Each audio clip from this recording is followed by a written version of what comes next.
Well, thank you very much for inviting me. I'm really delighted to be here to share some thoughts and experiences with you around early psychosis treatment. How did we get here, and where are we going with a specific focus on what I call the pre or before, the pathway to care or the duration of untreated psychosis. Let me advance my slides here. So before we begin, I'm sure most of you know, or all of you know, that work like this is really the work of a team. It's never the work of one person. And I am blessed and grateful for the partners and collaborators that I've had the opportunity to do this work in partnership with. And just in terms of some disclosures, I do have some NIMH grants in this space. And when I think about disclosures, I feel like it's very important for me to be authentic, to share with you the most important disclosure is that I have a brother, one of my siblings, developed schizophrenia and has been living with it for probably 45 years now. And this is a photograph of my family. Nobody looks anything like now the way we did then, but this is really where my heart is, and this is why this matters to me. And in particular, the focus on early psychosis, or the when it's all beginning, is very upsetting and traumatic. And I, in thinking about this and in getting into this space, I just always hope that nobody, that this gets better. For people. It was very painful for my family and for many families and individuals I know. So that's my wish, and that's my hope, and that's my disclosure. So the main goal or objective for today is to understand the context of early intervention services in the US, although that's really just the intro, and then to recognize the role of duration of untreated psychosis in psychosis outcomes and strategies to reduce DUP. And I call that the before. And the overall picture is before, in my mind, is before, during, when the during being when we're getting people are getting care from these special teams. And then the after is what happens after. But for today, we're going to focus on the before. So I think it's important. I'm one of these people that think social, economic, mental health. We all live in this complex world, and a lot of the complexity and the social determinants really impact us. So what was the policy context around 2005? And for this knowledge, I thank my colleague, Howard Goldman, who taught me how important this is. And here, many countries, not the US, were developing psychosis early intervention services. Historically, the community mental health center movement of the mid-20th century and cycles before failed to prevent disability as people expected. And this led to criticisms of CMHCs, or community mental health centers, by the mid-1970s for not serving individuals who were already disabled. And so that observation was followed by a greater focus in the system, and a certainly not adequate focus, but a greater focus on so-called chronic mental illness and existing disability that followed. So the system was focused there, and the rise of Medicaid and the requirement for disability to get public services made early intervention less possible. So you had this conspiracy of things that really made us not pursue the specialized important services that I think now are more common. And the other factor was, of course, that young people at risk often lacked insurance. And so, some of that changed with the ACA, but this is the policy context. And then RAISE came along, the recovery after an initial schizophrenia episode. The initiative seeks to fundamentally alter the trajectory and prognosis of schizophrenia through coordinated and aggressive treatment in the earliest stages of illness. And I love this. I think it's incredibly brave, because, that is a very, very ambitious goal. And I think that's great. I don't think it's not just, we want to increase people's score on this, rating scale by 10%. Like this, the purpose here, our goal, our inspiration is to fundamentally alter the trajectory. And I think it's important to have those kind of goals. And what you see here, and this is a slide that I got from colleagues at Bob Heinsohn at NIMH.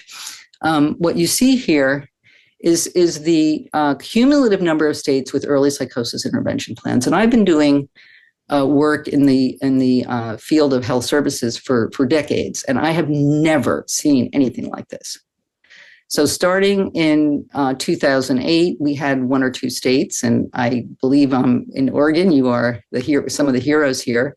But you see here, from 2014 to 2018, just the incredible increase in the number of states with plans. It doesn't mean everybody was getting services, but really a very dramatic increase. And what you see here, this is from a recent SAMHSA report, is the number of coordinated specialty care. And we'll talk a little bit about what that is in detail in a minute, but over time. So we're seeing an uptick in the availability of services for young people experiencing early psychosis. So what is coordinated specialty care? And it's a model. It's a team-based model that is sort of pulls from sort of the greater research in this space on early psychosis, and it's kind of has a successful element. So there's no one study that has all of these. But the model was sort of built from putting all the research together. And what you see here is you have individual and group therapy, peer support services, health and wellness services, care management, medication management, assistance with school and sport and work, and family education and support. And it's multi-element and multidisciplinary. Multi-element, multidisciplinary, all in one place. And the coordinated specialty care program that I'm most familiar with is OnTrackNY, and I'm going to be talking sort of from that vantage point today. It's New York State's program. I've had the privilege of overseeing and working with my team to bring this model to people all over the state of New York. We worked very hard on this logo positioning statement. OnTrackNY is a mental health treatment program that empowers young people to make meaning of their experiences and to pursue their goals for schoolwork and relationships. We support the well-being of young people across New York State who are impacted by unexpected changes in their thinking and perceptions. Equity, inclusion, rapid access, and self-determination are at the core of everything we do. And you'll notice you don't see the word psychosis in there. How about that? Because that in our work, it can be stigmatizing, and we were very concerned about making this this presentation something that wouldn't scare people away or is appealing. So in New York State, the eligibility criteria for OnTrackNY are you have to be within the ages of 16 to 30, have a primary psychotic disorder with the diagnosis list that you see. Of note, our program does not enroll people with just affective disorders like bipolar disorder or unipolar major depression. The onset of psychosis must be greater than 1 week and less than or equal to 2 years. So, again, it could be a number of things. This was what we in the state, or what the state leadership thought made most sense at this point, and you have to be a New York State resident. And you can see here a map of the locations of the teams. And what I want you to see here and take note of is obviously New York has a very high concentration of people in New York City. So we have a lot of teams there, but the state is a very interesting state, because it has a real geographic diversity. And so we have real rural areas, we have semi-rural areas, we have urban, sort of less developed urban settings. So and the state is very committed to trying to make sure that try to make it available to anyone who needs it, regardless of where they are. So now we're going to get to this notion of before. So what is a key scientific finding driving FEP? So first episode psychosis is FEP care. Now, and I'm going to say FEP, even though it's not actually a correct descriptor, because many people who are in quote unquote first episode programs are really just early in the course of illness. And what is an episode anyway? So, but the field uses this, so I use it. But a key scientific finding driving the field is that longer duration of untreated psychosis is associated with poorer short-term and long-term outcomes. Okay. And in order to understand this, you have to know what DUP is. It's the time between onset of psychosis and a specified treatment. And depending on how you define the specified treatment, in the early literature, it was antipsychotics. Now it tends to be, different types of treatment. But the point is, you're talking about onset to something that relates to treatment. And sometimes it's very hard to know when the onset is. So this is not always easy to determine. But what you see here is a meta-analysis, and this was published in 2005, which tells you that, this is not super new information. Okay, we've known this. So, and what you see here is a meta-analysis, which has 4 time points: baseline, 6 months, 12 months, and 24 months. And then it has all these different outcomes or dimensions. And you can see here at baseline, this is shorter DUP worse, longer DUP worse. And so you see here, once you get past baseline, longer DUP is worse at 6 months, 12 months, very consistent, and 24 months. And look at the kinds of dimensions: all symptoms, depression, anxiety, negative symptoms, overall functioning. So you see here that while the differences aren't apparent at baseline, at the follow-up points out to 2 years, people with the longer DUP seem to do less well. And this is another meta-analysis that I chose because it has longer follow-up periods. They're not all the same follow-up periods, but you see the same thing. Okay, you see worse outcomes at follow-up points beyond 2 years for all these different dimensions. And then I always like to show the results of the very important RAISE early treatment program study that was led by John Kane and his team.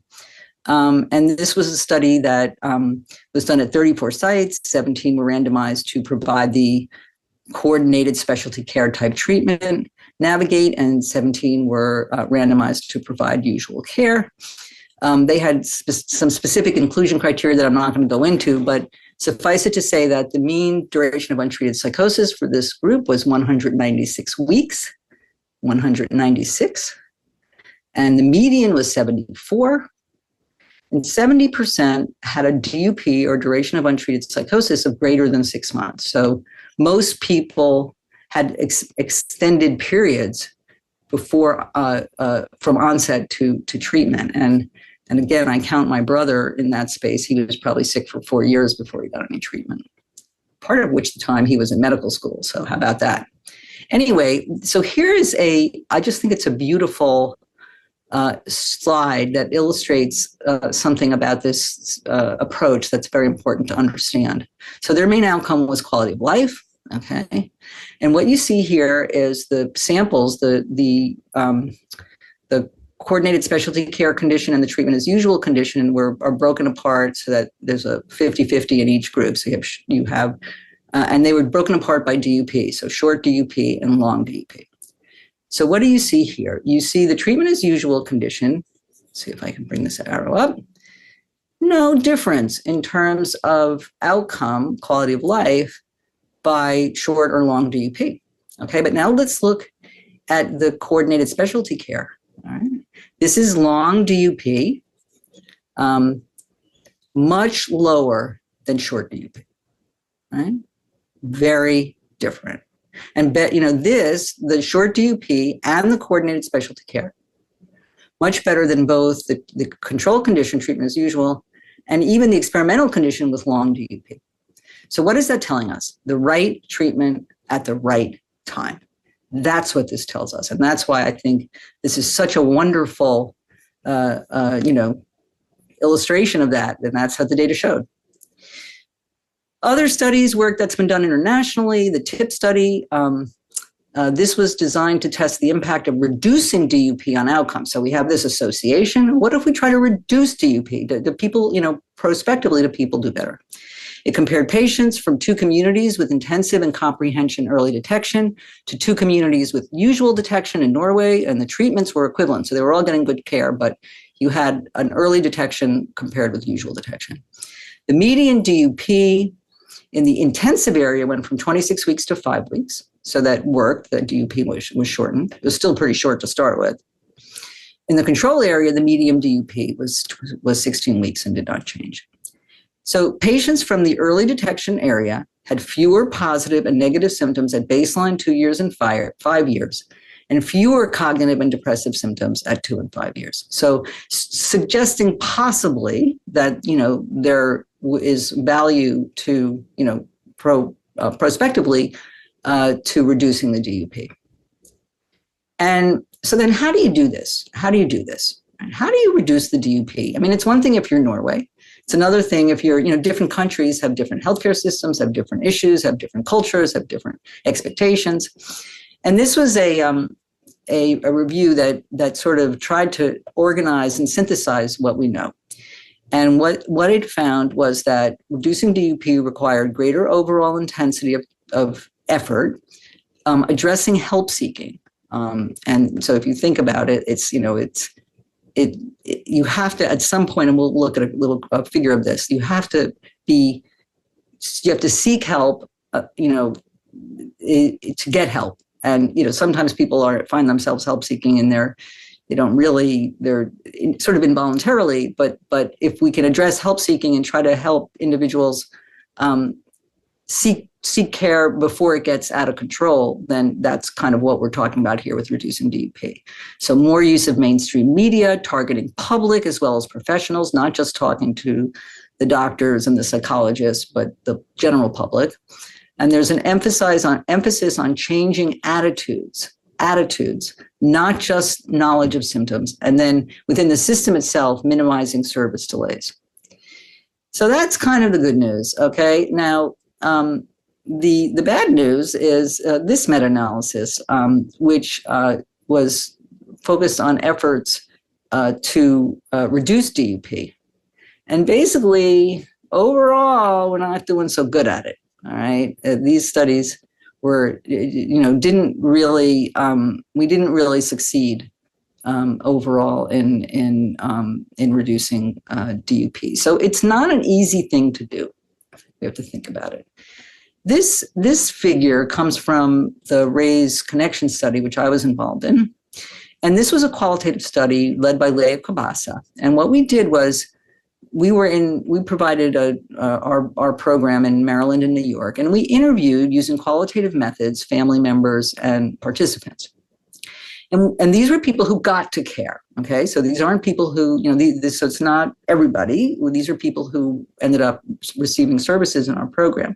And we asked them what helped and what didn't. So here we have what you see in this figure, first of all, is this cloud of uncertainty, which I think is so powerful, and I can completely relate to it, and from my own personal experience.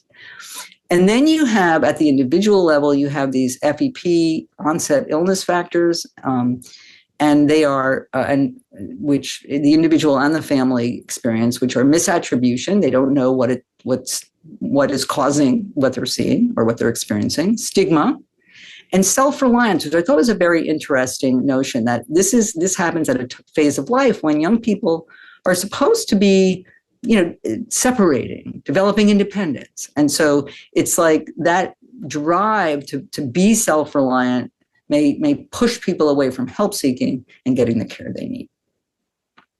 And then we have, once someone's in the system, in the health system, what are the things that facilitate a shorter DUP?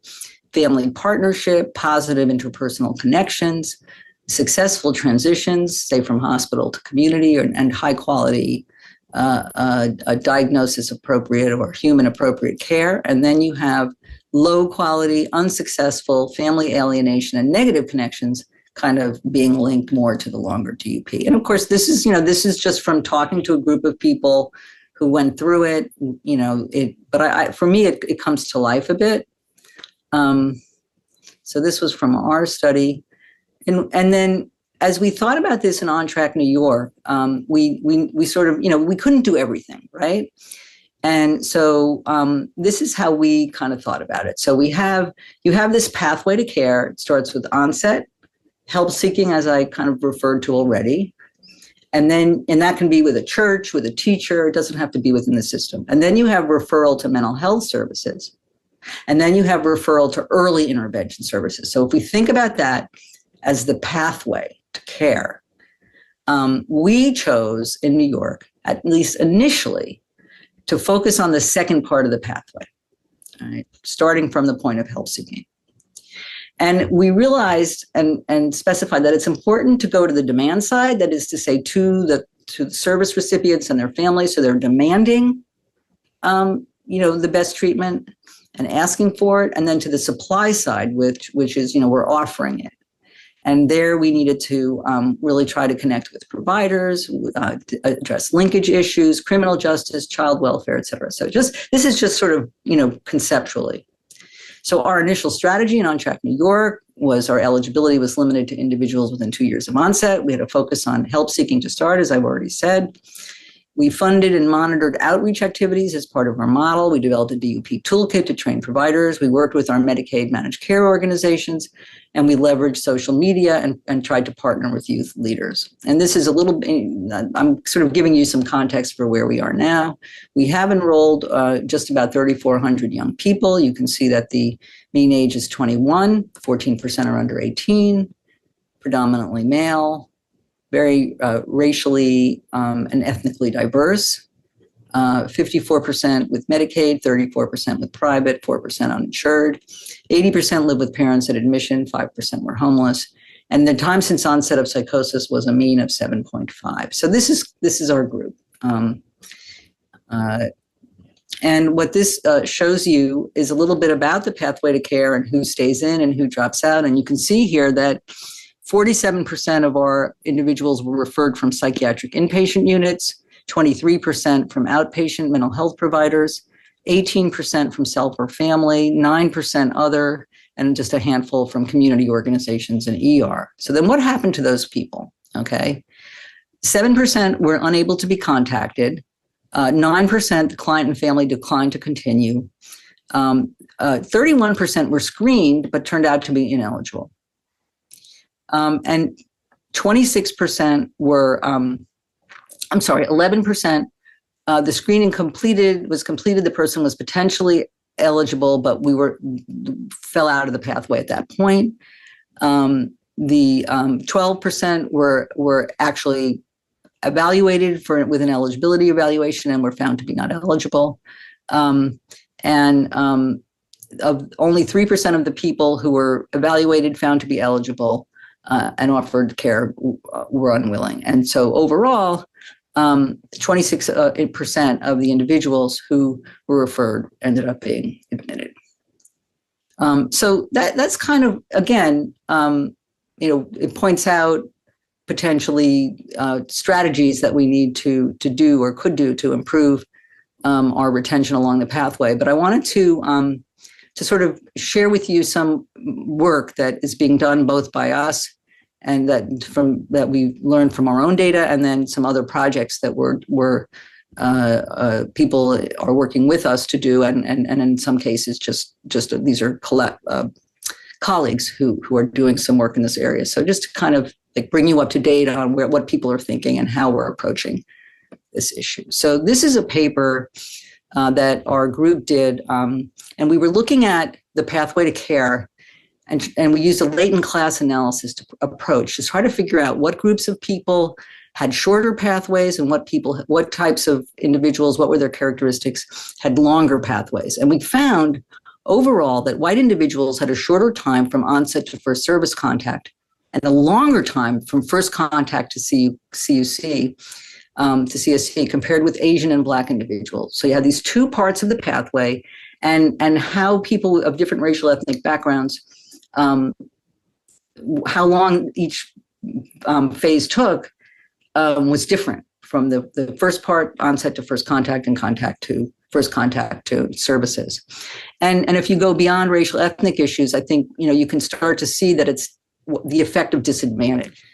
This is a study that was done by Tara Needham and colleagues in California, and they implemented a technology-enhanced screening, and they were hoping, in the clinics, in mental health clinics, and there's another study that did this as well, with the idea that if they introduce routine screening into the day-to-day clinics, that will get more people and they'll have shorter DUPs. We'll pick people up earlier. Well, what did they find? It's not what they found. They found that they were able to pick up more people, but the DUP did not change. So detection overall was better or greater, but it didn't, the tools that they used, even though they were, used routinely and digitally, did not improve or reduce the DUP. A third set of studies is done by Yulia Landa at Sinai in New York City. She is a collaborator. And her first study was testing, again, something very similar to what Tara Needham did, which was establishing the feasibility of screening a consecutive help-seeking population entering mental health services. So this wasn't electronic, right? But it was systematic and informed by knowledge of, the PQB is I think it's the prodrome questionnaire based brief. So, really, we all know that when you're seeing youth, maybe you ask about psychosis, maybe you don't, or you don't ask in a systematic way. And so the question was, if you do this systematically, again, are you able to identify more people in need? And here, what we found was that the screening identified 3.2 times as many individuals at clinical high risk and 2.5 times as many FEP patients as clinician referral. So that was what they were comparing it to. But again, the point is that by introducing some systematic processes within clinics, we do seem to be able to identify more people. And in this study, the duration of untreated illness of FEP patients identified by screening was 31.2 weeks, and the duration of untreated psychosis was 41.4 weeks. But it wasn't designed to test whether the DUP was reduced. And this has led to, I think, a very, very interesting study that is ongoing now, okay?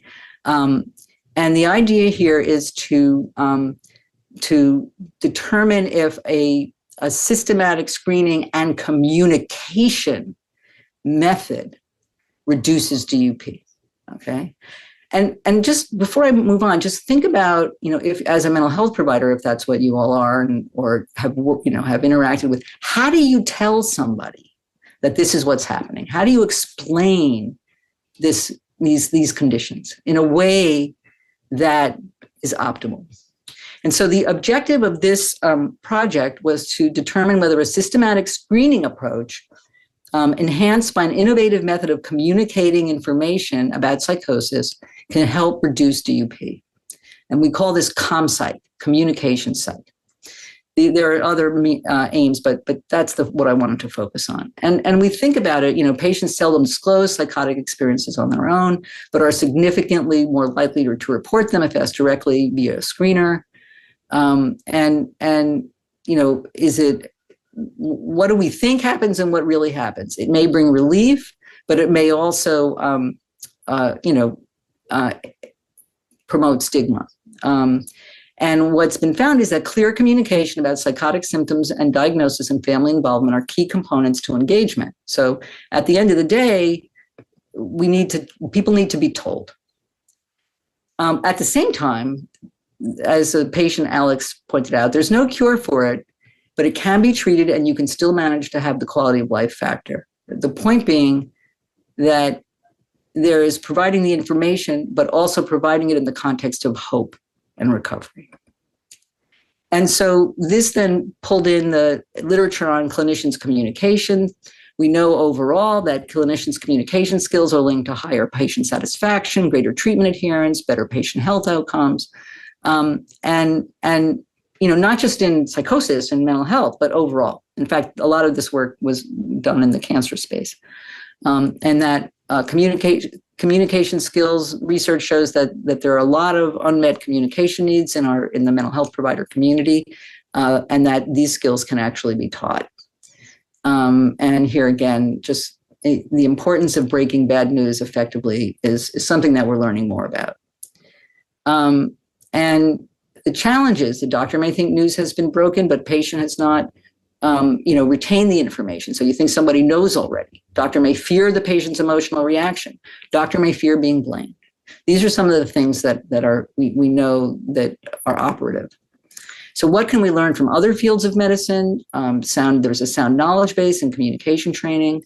There are major national programs and clinician training to address gaps. And the ComSkill conceptual model, again, builds on this literature. It's sound knowledge base from communication training in cancer care. So it's from this cancer literature, defines important components of a consultation. Consultations have communication goals. And we discuss the individual's condition in a way which promotes understanding, recall, and support for the patient carer's emotional response and a sense of ongoing response. And so this is a study that the clinicians are trained in what is called ComPsych. And it's based on theory. There's a whole sort of training approach that's consistent and effective. And the aims of this study are to compare programs or clinics where the systematic screening and communication method are offered to those where the program only offers the screening. So screening and communication versus screening. And it's to identify and provide treatment to people with clinical high risk and FEP, first episode psychosis. And this is just starting. It's going to be a stepped wedge design. So each clinic is going to move through. The later clinics will have more just screening, and the earlier clinics will have the communication, but they will all get the communication. And I think I'm going to pass. This is just sort of a schematic of the interventions. We've got the screening and the communication. We've got the targets, delays, understanding, stigma, attitudes about treatment, and then we have the outcomes, timely entry into services if needed. And this was digital strategies to accelerate help seeking for youth in New York State. And this is based on the literature that the percent of 14 to 22-year-olds who say they have gone online for health information, used mobile apps related to health. And you can see that, this is a plurality of young people. Look for people with similar concerns online. So the bottom line is people are going to the internet, okay? Yeah, and especially young people. The internet is a primary source for youth seeking mental health information. It's particularly true for stigmatized illnesses. It's the first proactive step towards help seeking, and online information impacts help seeking. And this is the model of the online resource that was created. The person searches for relevant terms, clicks on search result or social media ad. They visit the campaign website. There are options to learn, to take quiz and interact. They can chat live or text and call, email or request follow-up. And then there's a peer clinician support. Again, this is if the person continues to engage, and a needs assessment. And then there's referral if need be. So this is the intervention overview. This was done online and it was available to people in New York State. The population focus was youth with their adult allies. We used Google search ads, Instagram, and Facebook, and that was the time frame. This was done a couple of years ago. The youth who got to the assessment point, this is what they said they wanted from the program: learn about emotional health, get self-help resources. And you just see, only a minority wanted to talk to a counselor. 17% wanted to talk to a peer. So they weren't necessarily after treatment, but you can see here. Lessons learned, engaged teens at early stages of help seeking. Youth were present at very different stages. There wasn't just one type of person who was doing this. There were critical periods of disengagement along the pathway to care, but more work is needed and there are more strategic efforts. So what did we learn? We learned from our stakeholders that for some participants and families, it was very hard to find OnTrack New York. How can we improve outreach to people prior to hospitalization and prior to OnTrack New York to get them educated and wanting this program? And so we gathered stakeholder input from participants, from family members and team members to understand facilitators and barriers, current pathways to care, and what would better look like. And so the ideas that we got from our stakeholders really were about enhancing outreach, updating our messaging framework, a new homepage, materials, brochures, and I'm going to show you some of those, social media campaign, being on Instagram, and using a community mapping tool. So what you see here is the screenshot from an infographic that you can play, and it's wonderful. And it explains the program. It talks about what is psychosis. And I think it's pretty engaging. And again, people can find this. We have, again, brochures. And again, they were written and overseen by people with lived experience, by the people involved in the program on a day-to-day level. So I think, I mean, this took a fair amount of work and resources, but it definitely was way better than what we had before. So you can see the pictures, the colors,